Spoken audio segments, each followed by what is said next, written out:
My name is Alora. Welcome to my YouTube channel. And today we're going to talk about poetry and the science of how poetry can bring you happiness. First, we're going to talk about how poetry gave us solace during the pandemic. The pandemic was a really dark, grim time for a lot of people. And during the pandemic, I really found my light in poetry. Because the pandemic was sort of like, I was taken away from everything I knew and everything like I thought I wanted to be doing at the time. But when I lost all of that and I found poetry, I sort of realized that what I thought I wanted wasn't what I actually wanted. And so I started writing a book. And it was an idea I had had for a book a long time ago. When my grandmother passed in 2017. And it was about our family tree. And I wanted to write a book about our family tree going back as far as I possibly could. And so I started working on this research for this family tree. And I did a whole bunch of stuff. I made a Ancestry.com account. I did a DNA test. I did a lot of research. It took months, almost a year actually. And I actually ended up interviewing every living female member of my family for the book. And because of that book and that poetry, the pandemic was not a dark time, but it was actually one of the best times of my life. I sort of discovered who I was and who I wanted to be. And I felt like a different person because of poetry. And so I wanted to do some research about why poetry changes you as a person and why poetry can make you feel so much lighter and so much more true to yourself. And so I did some research and here it is. So a lot of different research studies have found evidence that writing and reading poetry has a really therapeutic impact on how you behave and how you grow and how you heal as a person. And so a 2021 study called The Effects of Poetry Intervention on Emotional Well-Being in Hospitalized Pediatric Patients worked with hospitalized children and found that providing opportunities for them to read and write poetry had an extremely large impact on their well-being and their mental health. And I thought that was really awesome. And I think poetry has such a fascinating impact on our bodies and our brains. Another study found that a guided poetry writing session significantly alleviated both symptoms of depression and trauma in adolescents who had been abused. Other studies found that poetry therapy, which is a kind of, it's exactly what it sounds like, is poetry therapy. I don't know how to explain that any better. With a certified therapist, helped cancer patients who have, people who have been dealing with cancer and fighting cancer, to improve their emotional resilience, alleviate anxiety levels, and improve their quality of life. So poetry can actually help a large range of people, from sick pediatric patients all the way to adult cancer patients, to abused teenagers, to regular people, to grow and thrive and become a better version of themselves. And also it helps to alleviate some of the anxiety that comes with living in our society. We live in a very stressful and often dark society, and poetry is often a shining light in the dark because I read this quote and it said that poetry is truth in its Sunday clothes. I'll put in the section below who that quote is by. I can't remember, but it's a really beautiful quote, and I think it really encapsulates the truth of poetry and how it has made our world better. Because poetry is not only magnificent, but it's ancient. some of the oldest human writings that have ever been found were poetry. Like, think of the Epic of Gilgamesh, the Iliad, the Odyssey. All of these things were written in verse. And then there's something that I've been recently very fascinated by, which is the Poetic Edda, which is a Scandinavian document that was the chronicle of Norse mythology in poetry. And it was a major document in Scandinavian culture and history.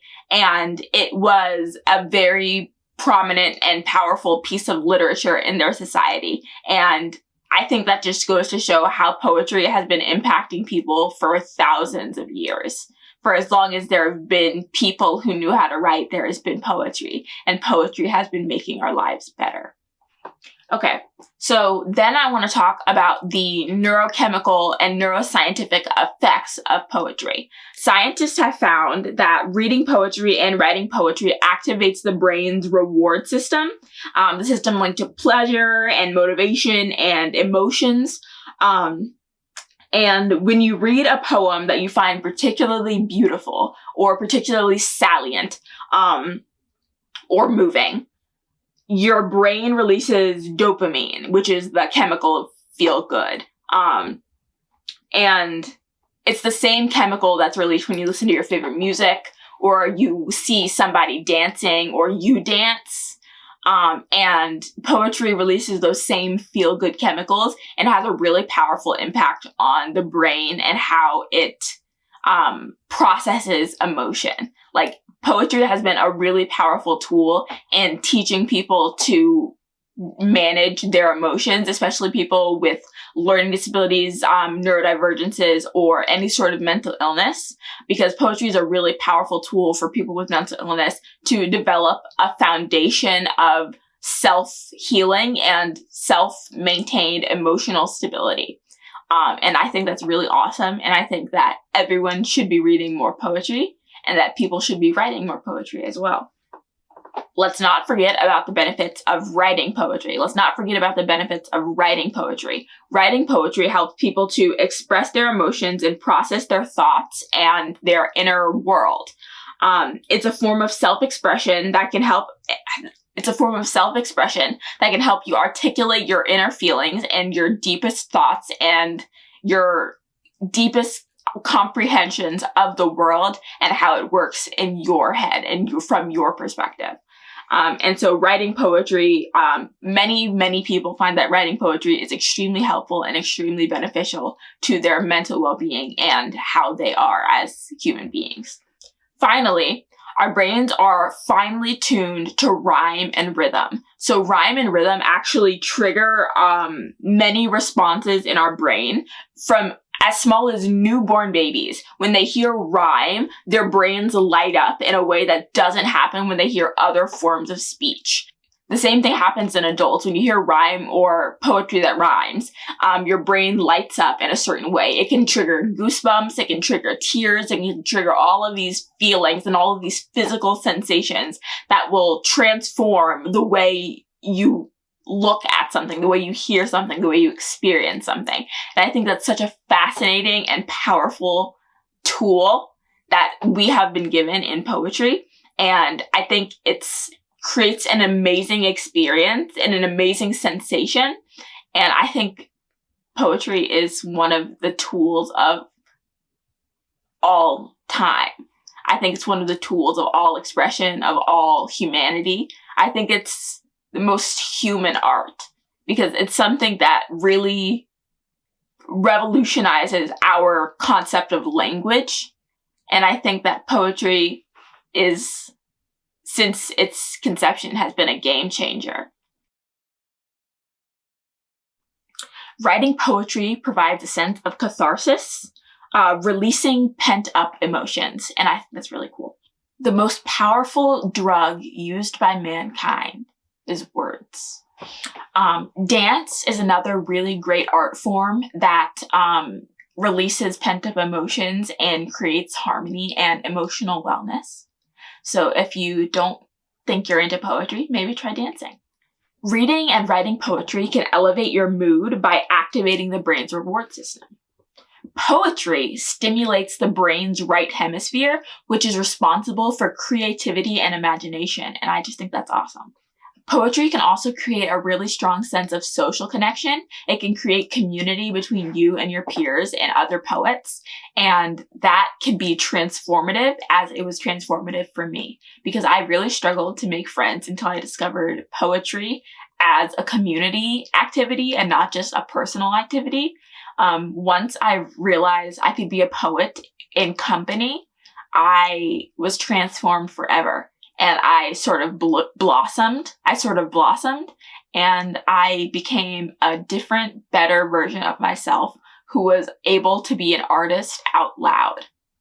Poetry supports language development and literacy skills. So if you're struggling to learn English in school, maybe you're in middle school and you're struggling with getting your English grades up, try poetry. It's a really interesting way that's more engaging and a little bit more exciting because of the rhyme and the rhythm to engage with English and to learn these little facets of the English language that otherwise you might struggle to pick up on, especially if you've been struggling with English for a few years and are a little bit behind.